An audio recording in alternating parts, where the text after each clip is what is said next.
Reverse migration. The country usually sees migrants head north while the goal of reaching the United States. But now migrants are making their way south, and many of them are from Venezuela, a country Panama does not have a great diplomatic relationship with. CBS News correspondent Lily Luciano joins me now from Studio 57. So, Lily, good to see you. You spoke with the Vice Minister for Foreign Affairs for Panama. What did he say about this reverse migration issue? Well, Vlad, as you know, I like to look at the issue of immigration throughout the whole region. Tonight on the CBS Evening News, I'm talking to DHS about the Trump policies that are actually pushing this movement of people who used to go north, now moving south. Let's listen to what Vice Minister for Foreign Affairs, Carlos Ruiz Hernandez, told me, and I'll bring more context into that. Yeah, I think this reverse migration phenomena that's about to start, it's brand new. It's something that we started dealing with very recently, as of last week. We are getting this influx of migrants coming in. So, and what they want is to go to Colombia. Yeah. They can't to go to Venezuela. They can walk back through the Darien Gap and go through this treacherous, and we cannot let them do that.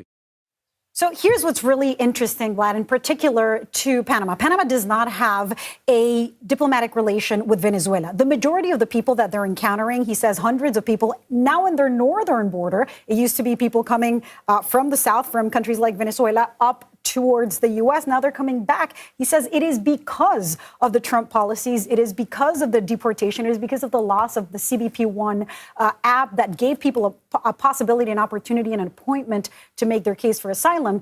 They don't have a diplomatic relation with Venezuela, so they cannot repatriate people to Venezuela. They're trying to send them to Colombia and have the migrants cross from Colombia to Venezuela. But Colombia is saying we're dealing with our own deportees. We are dealing with our own issues. We're not going to be receiving Venezuelans from any country, not from the U.S. and not from Panama. So Panama is trying to figure out, what to do with the people who are trying to return now to their country.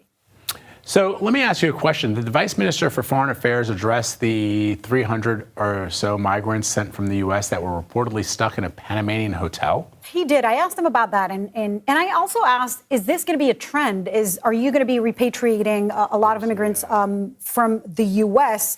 And he said, no, this was kind of a unique thing. It was something like 3 airplanes. They received around 300 people, or nearly 300. He said the majority of them had accepted to self-deport. But we saw earlier this week the reporting from the New York Times that found that there were people from Iran who were going to be religiously persecuted if they went back to their country. They said that they were in fear for their lives. There were Chinese migrants who said that they were afraid of a political persecution. And so I asked them, what are you going to do with these people who are afraid and who say they have a claim for refugee status or asylum?